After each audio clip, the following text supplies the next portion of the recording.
Hello दोस्तों, welcome back to my YouTube channel Yash के शिक्षा संकल्प। अगर आपने हमारे इस यूट्यूब चैनल को अभी तक सब्सक्राइब नहीं किया है तो हमारे इस यूट्यूब चैनल को सब्सक्राइब कर लीजिए। ठीक है, आज हम देखने वाले हैं कक्षा 10 का जो हमारा साइंस का जो हमारा तीसरा चैप्टर है, यानी केमिस्ट्री का जो तीसरा चैप्टर है धातु एवं अधातु। ठीक है, उसके अंतर्गत जो आती है अयस्क का सांद्रण। ठीक है, अयस्क का सांद्रण क्या होता है इसके बारे में हम लोग पढ़ने वाले हैं। ठीक है, विद डायग्राम सहित ये चित्र बना हुआ है।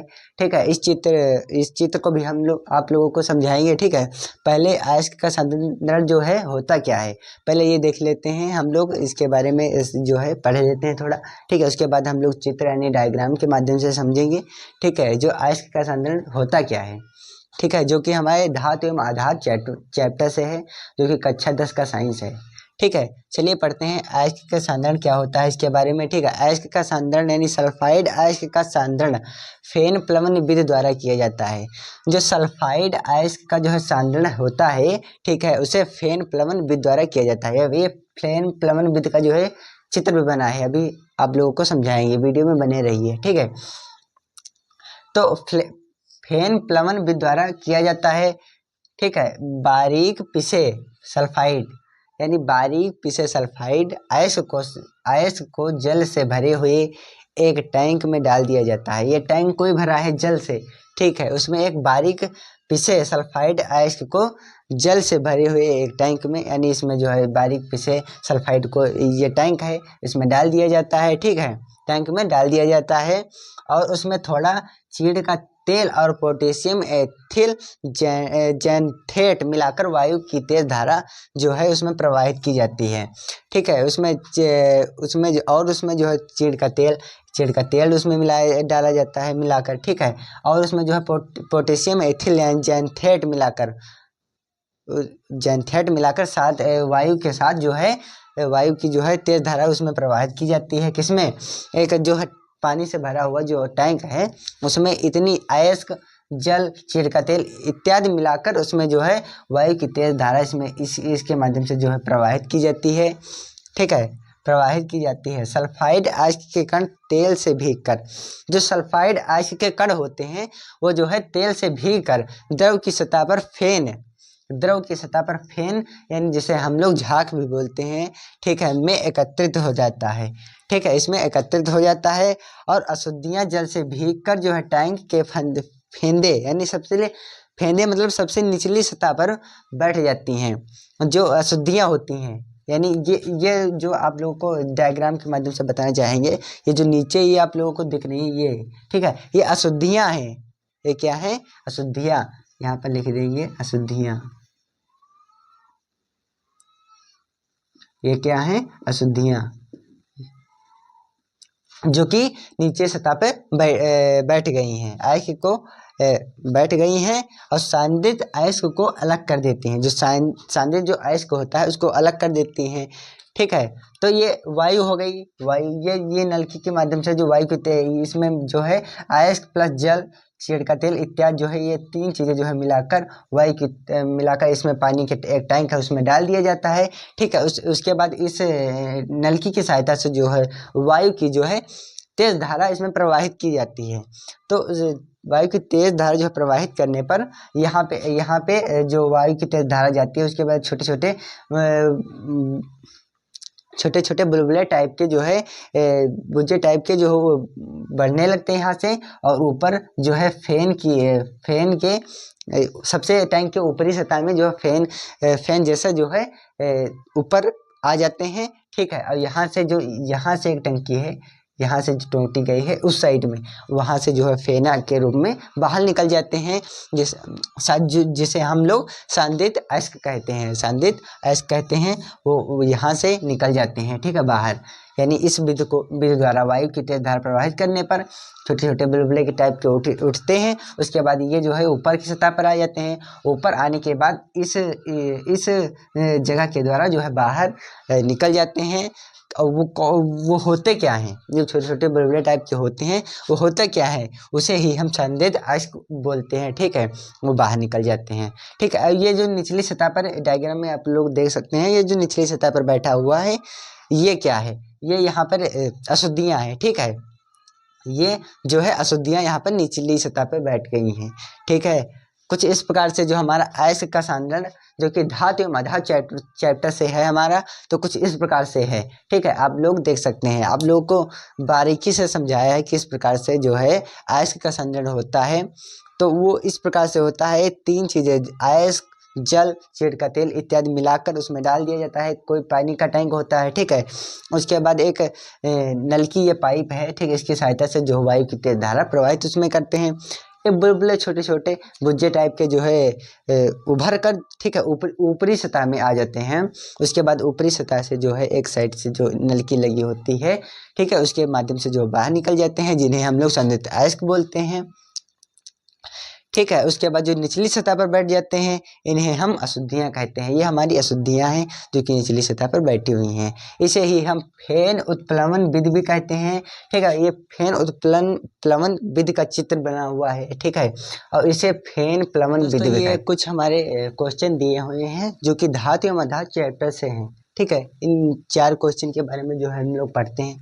ठीक है, पहला है एंटीमनी है, यानी ये 4 ऑप्शन दिए हैं, इनमें से आप लोगों को आंसर यानी करेक्ट कौन सा यानी सही कौन सा है, इन 4 ऑप्शनों में से एक कोई सही है उसे आप लोगों को बताना है।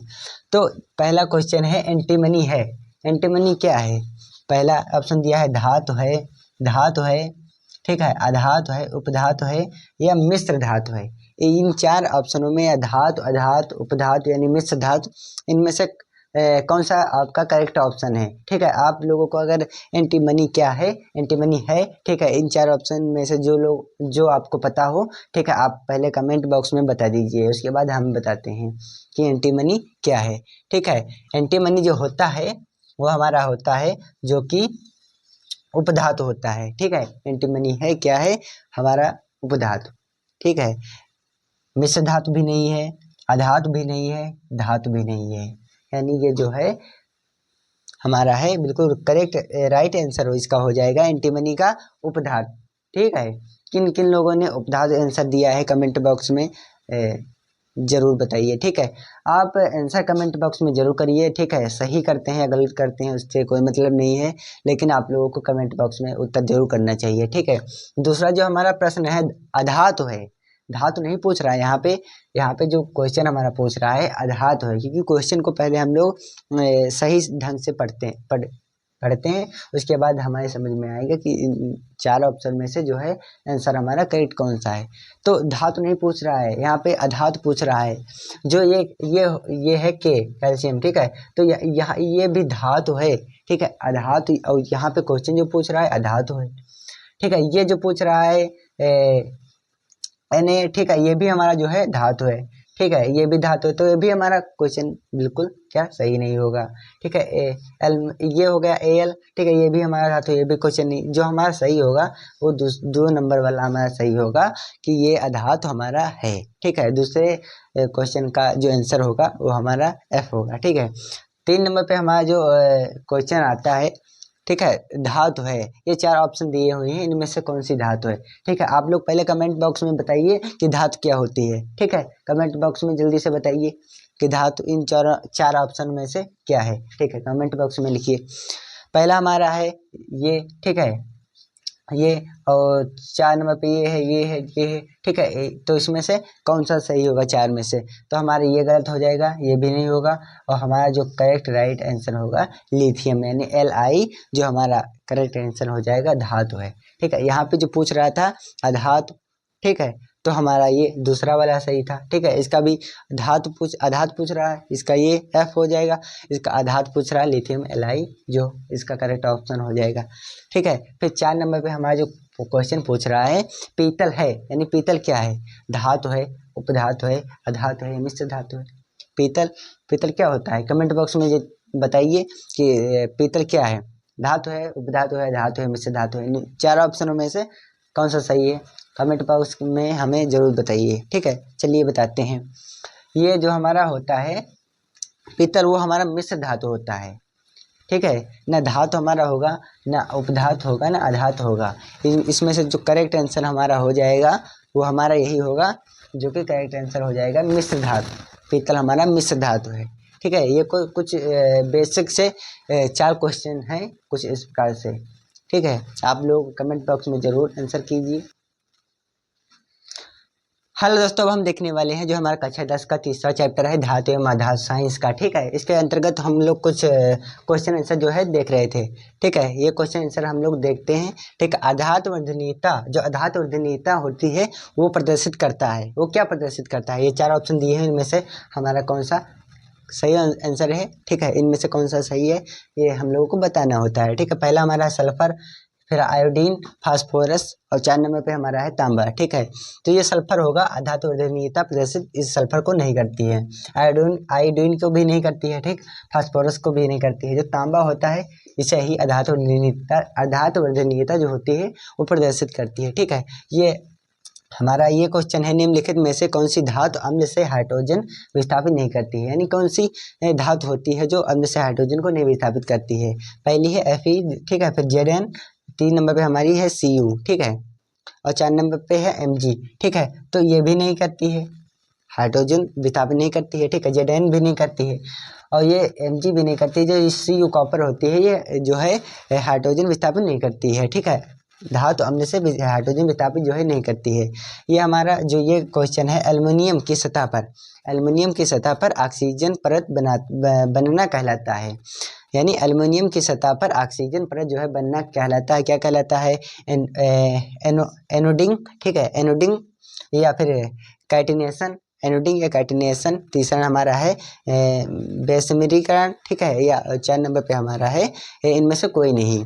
ठीक है, एल्युमिनियम की सतह पर जो है ऑक्सीकरण परत बनना कहलाता है एनोडिंग। ठीक है, एनोडिंग जो है इसका करेक्ट ऑप्शन हो जाएगा। ठीक है, इसका